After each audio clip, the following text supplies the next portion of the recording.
Hello friends, welcome to CS centre. आज यहाँ पे इस लेक्चर में मैं आप लोगों को बताने की ये कोशिश करूँगा कि कैसे आप करंट अफेयर्स को स्टैटिक्स के साथ जो कि लिंक्स कर सकते हो। बात समझिए, ठीक है। क्योंकि यूपीएससी का जो लेक्चर होता है या फिर जो लोग पढ़ाते हैं, इसमें सबसे बड़ी चैलेंजेस वगैरह यही होती है कि आप कैसे करंट अफेयर्स को जो है कि स्टैटिक्स पार्ट से लिंक्स करना सीखना पड़ता है। अगर आप जिस दिन ये चीज़ सीख गए कि मतलब कैसे हमें कनेक्ट करना है और कैसे स्टडी करना है, तो ये चीज़ आपके लिए काफ़ी बेनिफिट होती है। और बेनिफिट दो जगह ज़्यादा करेगी। हालांकि सिलेक्शन में तो आप बहुत इंपॉर्टेंट रोल प्ले करता है, बट स्टडी के दौरान आपको हेल्प क्या करेगी, आपको न्यूज़पेपर की अंडरस्टैंडिंग बहुत अच्छी मिलेगी। दूसरी चीज़, आपको जो टाइम टेकिंग, जो पढ़ने का जो समय होता है वो कम लगेगा। सपोज करिए मैं यहाँ पे हेडिंग डाल रखा हूँ कि करंट अफेयर्स कैसे आपको लिंक्स करना है, कैसे आप लिंक्स कर सकते हो, how to connect other read current affair with statics. आप स्टैटिक पार्ट से कैसे कर सकते हैं, ठीक है। करंट अफेयर्स है, स्टैटिक्स है। यहाँ पे एग्जांपल के थ्रू मैं आपको बताऊं कि अगर आप इस तरह से current affair plus statics statics अगर एक साथ पढ़ते हैं, तो आपके लिए सबसे बड़ा इंपॉर्टेंट जो होगा कि आपके लिए न्यूज़पेपर बहुत इजी हो जाएगा, ठीक है। दूसरी चीज यहां पे जो होगी, आपको आसानी बनेगी। पहला, दूसरा चीज टाइम टाइम मैनेजमेंट। जो टाइम मैनेजमेंट का है वो आपका कम हो जाएगा, ठीक है। मतलब जहां पे आपको 2 घंटे लगने चाहिए, वहां पे आप 1 घंटे में काम कर लेंगे। फॉर एग्जाम्पल के लिए मैं यहाँ पे तो टाइम वाले पे बात कर रहा हूँ। टाइम टाइम वाले पे ये है कि जैसे सपोज करिए आप न्यूज़पेपर पढ़ रहे हैं, न्यूज़पेपर एनपी से हम मार्क कर रहे हैं। तो यहाँ पे जो एनपी का मतलब ही है, हम न्यूज़पेपर मार्क कर रहे हैं, ठीक है। आप आइडेंटिफाई कर लिए। तो जब आप न्यूज़पेपर पढ़ेंगे तो आपको मान लीजिए ऐसा कोई टॉपिक आता है, टॉपिक ऐसा कोई टॉपिक होता है जो स्टैटिक से रिलेट, सपोज करिए ऑफिस ऑफ गवर्नर।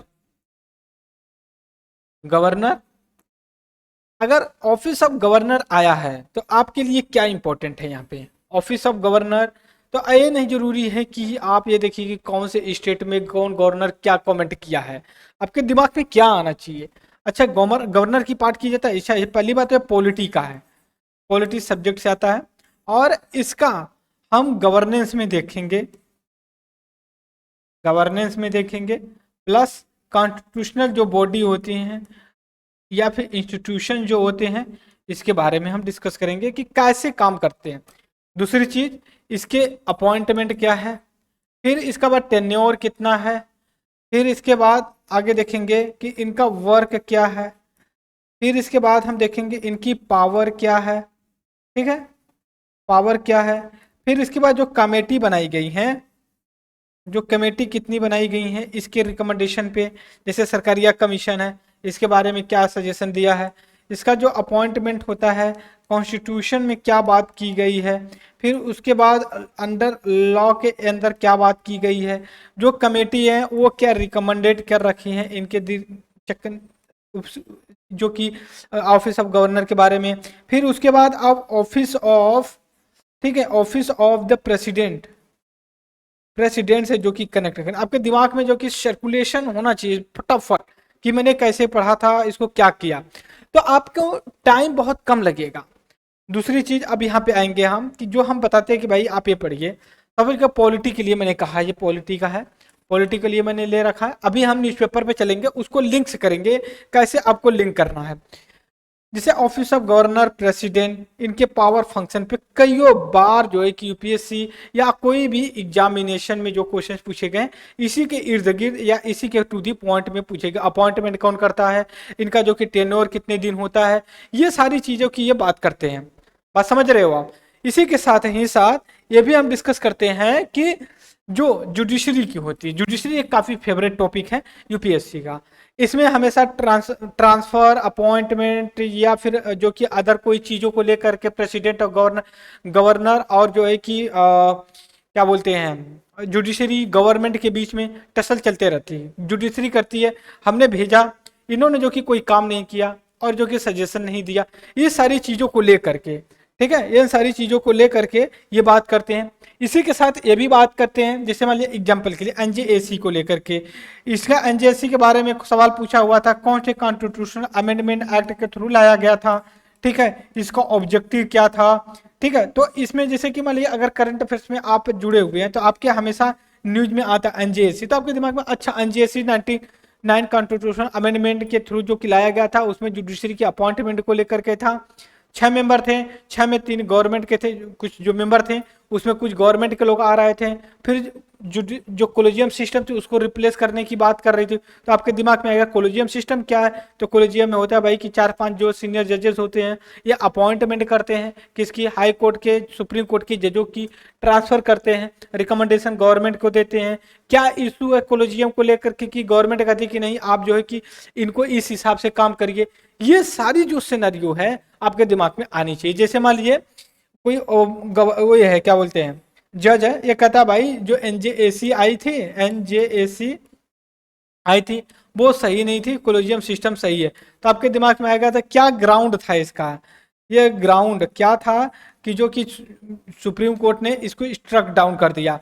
जब स्ट्रक डाउन कर दिया तो मतलब इसने कहा था कि अनकॉन्स्टिट्यूशनल है, तो आपके दिमाग में ये भी आना चाहिए। अच्छा क्या है कॉन्टेक्स्ट, तो जैसे मान लीजिए कि अनकॉन्स्टिट्यूशनल जो जुडिशरी है इसके पास पावर है क्या इसको काम करने का, क्या है पावर, कैसे काम करती है। फिर इसके बाद आएगी अपॉइंटमेंट होता है जो इनका, ये सारी चीज़ें आप यहाँ से कनेक्ट कर सकते हो जब आप न्यूज़पेपर पढ़ेंगे। इसके साथ जब लेजिस्लेचर पार्लियामेंट की बात आती है तो इसमें ये बात आती है, यहाँ लेजिस्लेचर में दोनों की बात कर रहे हैं, पार्लियामेंट, स्टेट लेजिस्लेटिव असेंबली, विधानसभा और संसद दोनों की हम बात कर रहे हैं कि मतलब ये किस हिसाब से काम करते हैं, क्या लॉ बनाते हैं, इनके पास पावर क्या होती है। इसी के पास आज एक कमेटी जो होती हैं, कमेटी स्पेशली हम पार्लियामेंट कमेटी की बात कर रहे हैं, ठीक है। फिर इसके बाद ये जो लॉ पास करते हैं, फिर इसके बाद जो इनका इलेक्शन होता है, फिर उसके बाद प्रेसाइडिंग ऑफिसर्स होते हैं, इनके बारे हमेशा जो न्यूज में होते हैं प्रेसाइडिंग ऑफिसर ने फला एमएलए और एमएलए जो कि एमएलए है, एमएलसी है या फिर एमपी है, इसको डिस्क्वालीफाई कर दिया, सस्पेंड कर दिया, फिर उसको सदन से निकाल करके भगा दिया। तो ये सारी चीज़ें आपके सिनेरियो में आनी चाहिए, ये सब न्यूज़पेपर से ही है। फिर इसके बाद दूसरा इकोनॉमिक्स में सबसे फेवरेट टॉपिक होता है बैंकिंग। बैंकिंग आप पढ़िए, बैंकिंग में सबसे पहले आप आ जाइए आरबीआई को ले लीजिए, आरबीआई का क्या फंक्शन है, कैसे काम करती है। रोज जो कि न्यूज़पेपर में कोई ना कोई एक आर्टिकल आता है, आरबीआई ने ये रिपोर्ट जारी की, आरबीआई ने ये जो कि गाइडलाइंस इशू किया इसको लेकर के, फिर कोई इनिशिएटिव ली गई उसको लेकर के, इन्फ्लेशन को लेकर के 2022 या 21 में जो है कि यूपीएससी ने मुझे लगता है कि 5 क्वेश्चन अप्रोक्सीमेटली इन्फ्लेशन के टॉपिक से डायरेक्ट इनडायरेक्ट पूछ रखा था। हमेशा न्यूज में होता है सीपीआई क्या होती है, डब्ल्यूपीआई क्या होती है, इतना बढ़ गई, इतना घट गई, रिटेल इन्फ्लेशन, होलसेल इन्फ्लेशन, ठीक है, कोर इन्फ्लेशन, हेडलाइन इन्फ्लेशन, ये सारी जो मुद्रास्फीति की बात की जाती है ये यहाँ पे आता है, यहाँ से सवाल पूछे जाते हैं। फिर अगर आप आ जाइए इकोलॉजी इन्वायरमेंट में लेकर के, जैसे मान लीजिए कोई भी ऑर्गेनाइजेशन चलता है, चाहे इंटरनेशनल हो, चाहे रीजनल हो, चाहे बायलैटरल हो, हमेशा हम इन्वायरमेंट की बात करते हैं। जैसे यूएनएफसीसी है, कोप होती है, कॉन्फ्रेंस ऑफ पार्टी होती है, क्लाइमेट चेंज पे होती है, डेजर्टिफिकेशन पे होता है, प्रोटेक्शन ऑफ द बायोडाइवर्सिटी को लेकर के होता है। कई कॉप होते हैं, इसका 28 हो रहा है तो इसका 15 हो रहा है तो इसका 14 होगा, क्या होगा, कैसे होगा, इसको आपको पता होना चाहिए, न्यूज़पेपर में देता है।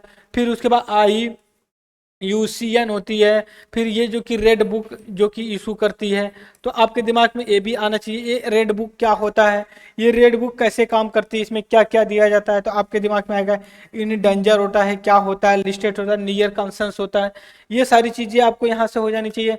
न्यू इनिशिएटिव ले लीजिए, मान लीजिए कोई फाइनेंस के लिए बोलिए, कोई फाइनेंसिंग करनी है। फिर उसके बाद जैसे कार्बन क्रेडिट होता है, ठीक है, कार्बन क्रेडिट होता है, इसको लेकर लीजिए।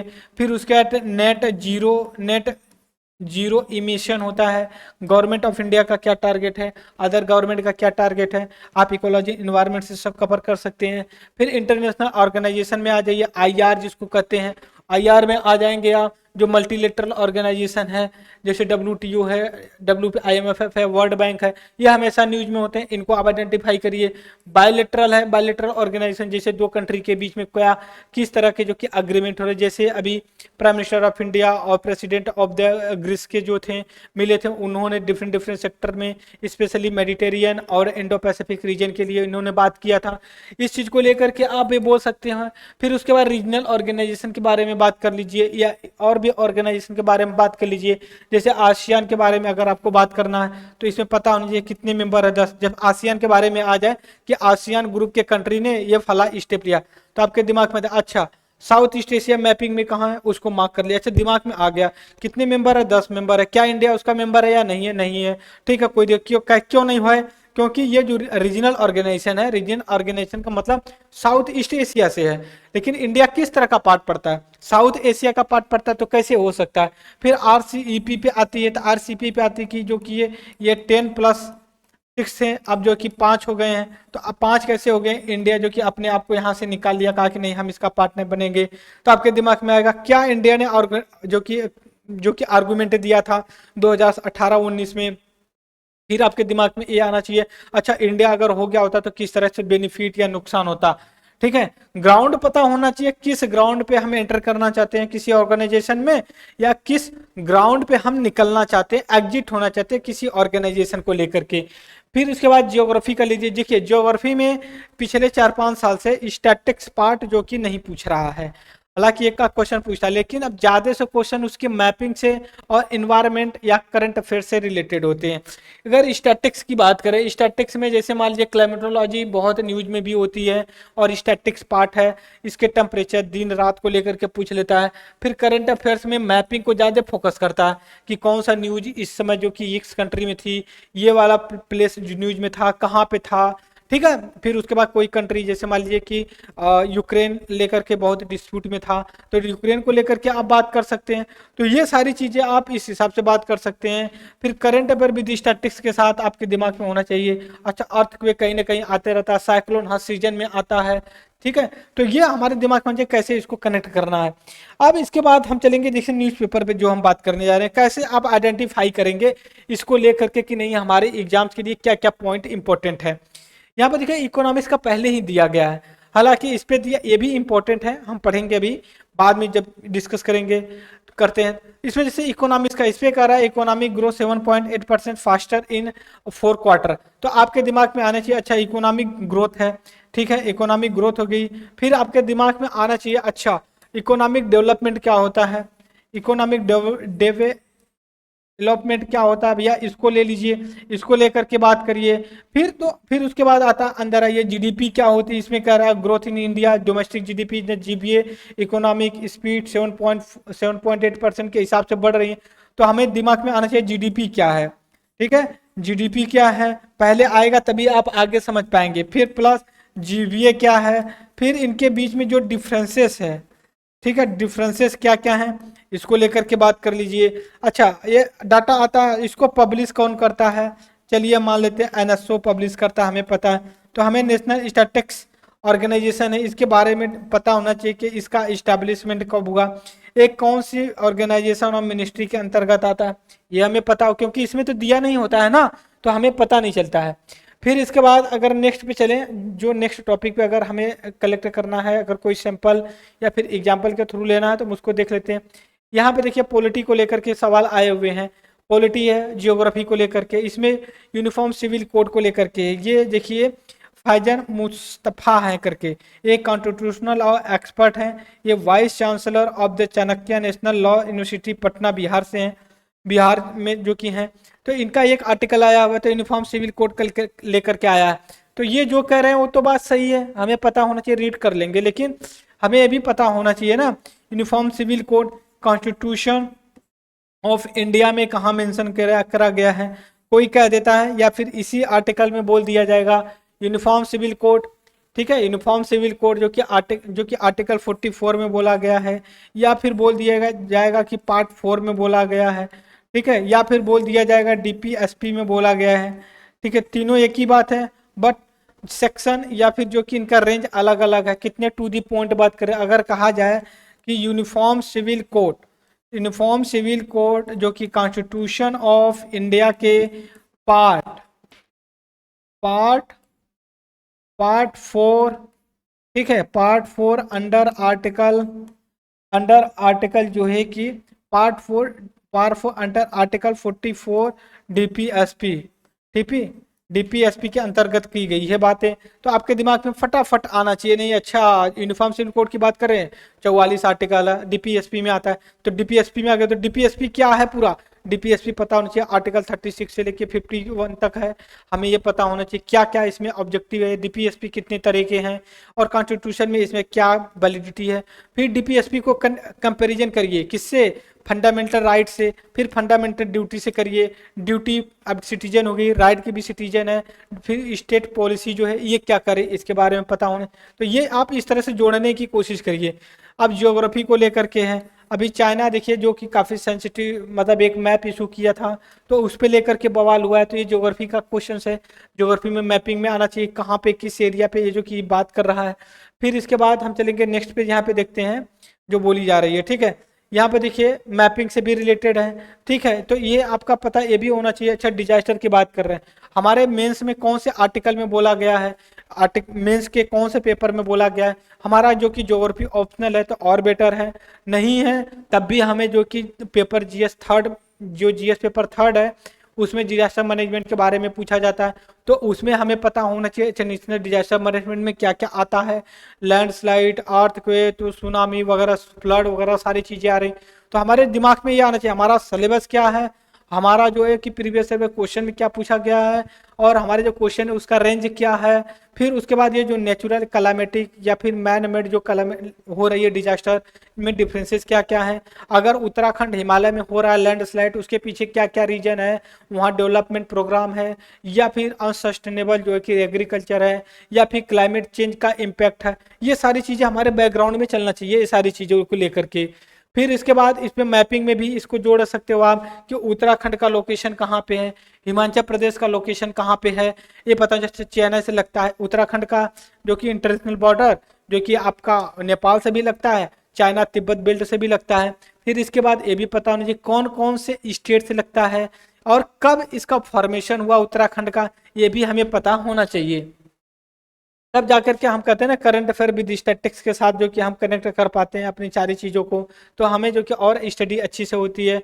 फिर यहाँ पे देख सकते हो आप जो यहाँ पे दिया गया, तो यहाँ पे चाइना के जो जिनपिंग है वो हो सकता है या आने वाले हैं G20 की मीटिंग में, तो अभी जो कि मीटिंग आ रही थी G20 के बारे में पता होना चाहिए, G20 रियल में है क्या, ऑब्जेक्टिव क्या है, 2024 का प्रेसिडेंटशिप कर रहा है इंडिया, उसको बात पता होना चाहिए। फिर उसके बाद LAC line of actual control कहाँ पे है, इस क्या बात है कैसे क्यों न्यूज में है, LAC के बारे में आप जो कि इसको मैपिंग में आप मैप में जब क्लास होती है इसको आप मार्क कर लिए, अपना मैप उठाइए उसमें मार्क कर लिया, अच्छा LAC है, LAC तक चाइना के साथ जो कि और भी क्या इंटरनेशनल बॉर्डर लगती है, अरुणाचल प्रदेश का लगता है। फिर उसके बाद लद्दाख, यहाँ जो है कि आप पश्चिम से उत्तर की तरफ, पश्चिम से जो कि पीछे की तरफ जो कि ईस्ट की तरफ, पहले कहें कि लद्दाख है, फिर उसके बाद बोलेंगे हिमाचल प्रदेश है, फिर उसके बाद बोलिए उत्तराखंड है, फिर उसके बाद और आइए सिक्किम है, फिर उसके बाद आइए अरुणाचल प्रदेश है, ठीक है। तो हमें पता है जब पहला बार इंटरनेशनल बॉर्डर लगता है, फिर उसके बाद आता है जो मैकमोहन लाइन कहाँ पे है, ठीक है, ये सारी चीज़ें आपको पता होना चाहिए। अगर एक टॉपिक आता है, कुछ टॉपिक इस पे नहीं भी दिया गया तब भी हमारे दिमाग में आना चाहिए, अच्छा अरुणाचल प्रदेश के है कहाँ पे, अरुणाचल प्रदेश है, फिर अरुणाचल प्रदेश का मैपिंग में होना चाहिए कितने इंटरनेशनल बॉर्डर बनाता है अरुणाचल प्रदेश, बहुत कम लोग जानते हैं, जैसे मान इंटरनेशनल बॉर्डर बनाता है जो कि अरुणाचल प्रदेश, कौन कौन से बनाता है उसके बारे में हमें पता होना चाहिए। पता है तो हम कह देंगे कि भैया चलो अच्छा सिक्किम से लगाता जी, उत्तराखंड जो कि इससे लगाता है चाइना से लगाता है जी, फिर उसके बाद कह देंगे मणि क्या बोलते हैं मेघालय से लगाता है, ठीक है वो भी सही है। फिर इसके बाद पूछ देगा इंडिया का कितने जो कि स्टेट हैं जो अरुणाचल प्रदेश से लगते हैं, उसके बारे में सारी चीज़ें हो जानी चाहिए। फिर इसके साथ अगर और कहा जाए जो हमारे लिए इम्पोर्टेंट है, ठीक है, आगे हम चलते देखते हैं जो हम और भी जोड़ सकते हैं, जैसे मान लीजिए हम कह देते हैं कि जो कि रेनफॉल हो रही है लोवेस्ट अगस्त में है, क्या है कैसे है, हम जान रहे हैं कि बहुत कम जो कि रेनफॉल हुई है, 2023 का जो मानसून रहा बहुत कमजोर रहा है, उससे जो कि दिक्कतें आ रही हैं। तो हमारे दिमाग में क्या होती है, पहली बात हमें एग्रीकल्चर के बारे में हमें पता होना चाहिए अपने, कि हमारा जो एग्रीकल्चर है वो किस हिसाब से है, पहला। दूसरा जो है कि इंडिया में जो कि मानसून जो आता है, मानसून जो है, ठीक है, वो मानसून कौन से सीजन में आता है।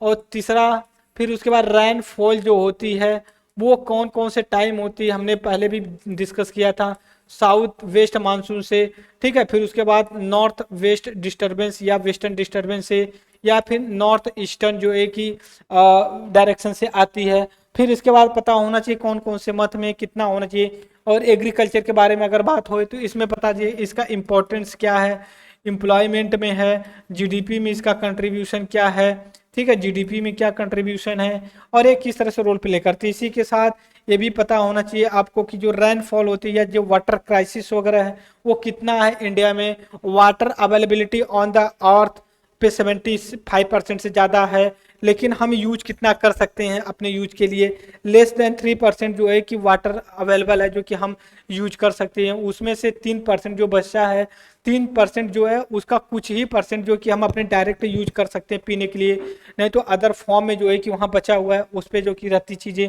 फिर इसके बाद अब अगर हम और आगे चलें, यहाँ पे देख लीजिए जो मैपिंग का सवाल है, मैपिंग के सवाल में आप देख सकते हो थाईलैंड के पीएम पाके हुए हैं। तो ये आपको पता होना चाहिए कि अच्छा थाईलैंड की जो कि कहाँ पे जो कि लोकेशन है। फिर इजराइल के बारे में लोकेशन मैपिंग में पता होना चाहिए। पलस्टाइनियन है क्या है, पलस्टाइनियन और इजराइल के बीच में डिस्प्यूट क्या है वो उसको पता होना चाहिए।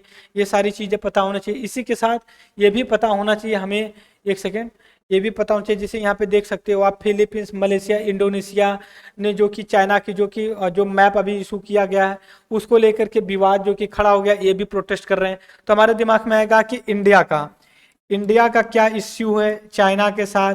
फिर उसके बाद जो कि यहाँ पे बोल सकते हो मलेशिया है, फिलीपाइंस है, फिर इंडोनेशिया, इनका क्या है। तो इसी वजह साउथ चाइना सी है, इसको लेकर के आप बोल सकते हो। इंडिया में जैसे मान लिया अरुणाचल प्रदेश है, अक्साई चीन है, इंडोनेशिया, मलेशिया, पैलेस्टाइन है, साउथ चाइना सी है, इसको देख लीजिए।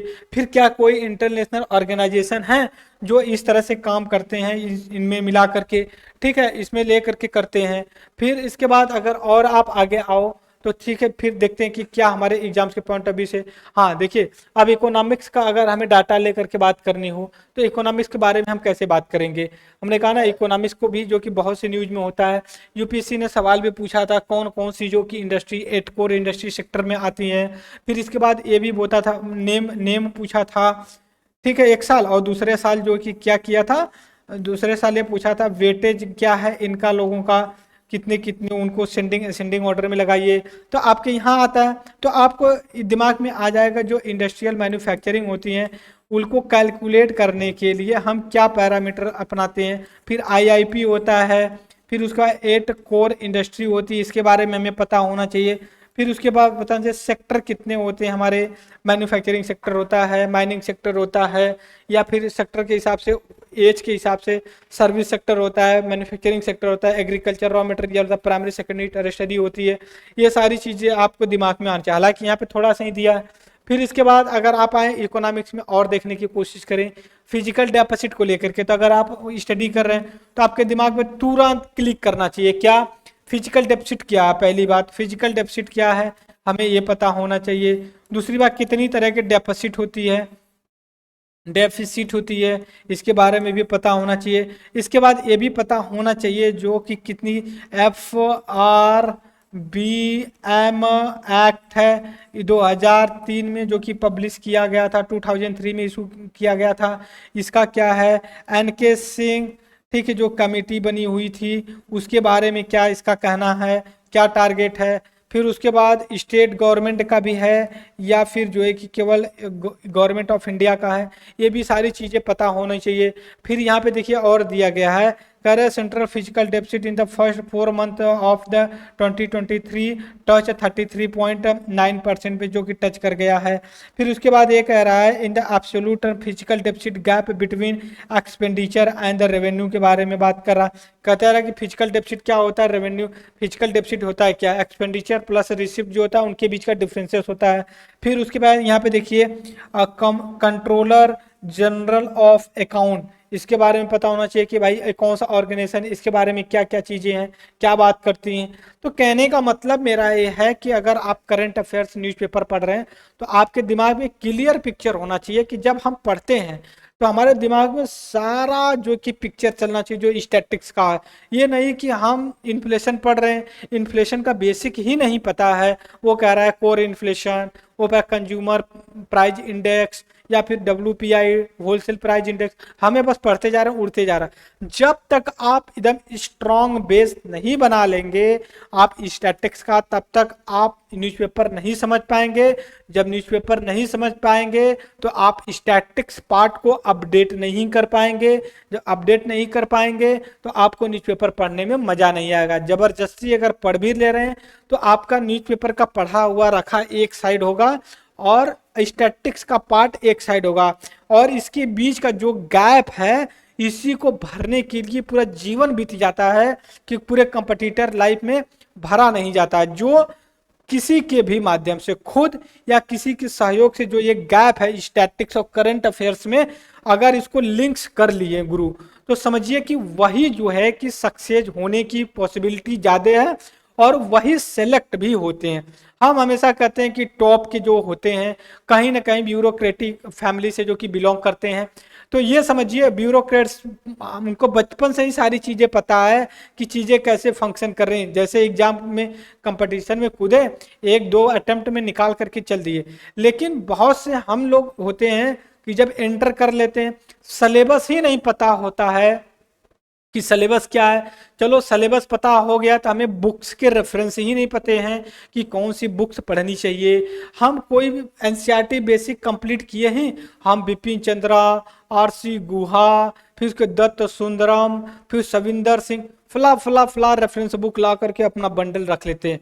रखिए जरूर, मैं नहीं कर रहा हूँ कि मत रखिए, लेकिन तब रखिए जब आप स्टैटिक्स या फिर टेक्स्ट बुक जो है आपका NCERT क्लास 6 से लेके 12 तक एकदम स्ट्रॉन्ग, और कम से कम स्ट्रॉन्ग नहीं तो कम से कम 4 बार आप पढ़े हैं, तब रेफरेंस बुक लेकर आइए, फिर स्टडी करिए, देखिए कितना मजा आता है। ये चीज जो एलिट फैमिली या फिर बोल सकते हैं जो उनको गाइडेंस मिलती, जो पहले दूसरे अटेम्प्ट में निकाल लेते हैं, उनको स्कूलिंग में ही पता चल जाता है। अच्छा हमें ये सिलेबस है UPSC का, ठीक है, दूसरी सिलेबस हो गया, प्रीवियस ईयर का क्वेश्चन पेपर हो गया, टेक्स्ट बुक हो गई, ये 3 चीज को मिला के हम पढ़ रहे हैं। जैसे ही कंपटीशन में हम कूदे, फिर कोचिंग किए नहीं किए, रेफरेंस बुक का लिए हम रेफरेंस, और उसके प्रीवियस ईयर के क्वेश्चन पर वो मॉक टेस्ट लगाएं और निकल गए।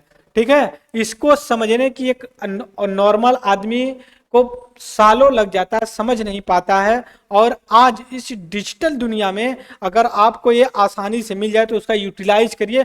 हमारा बस यही ऑब्जेक्टिव है कि कैसे आप अपने कंपटीशन की रिक्वायरमेंट को फुलफिल कर सकते हैं, और यही हमारा ऑब्जेक्टिव कि आपको प्रोवाइड करवाएं। हमेशा हम कहते हैं करंट अफेयर विद स्टैटिक्स, हमारा न्यूज़पेपर एनालिसिस इसी पे बेस है, how to connect statics part with current affairs. बात समझिए, और करंट अफेयर्स तभी मजा आता है पढ़ने में जब आप लिंक्स कर पाते हैं। राइट, आई होप कि ये लेक्चर जरूर आपके यूजफुल में आएगा और आपके कंपटीशन में जरूर हेल्प करेगा। तब तक के लिए दोस्तों thank you very much discussion. जय हिंद, जय भारत।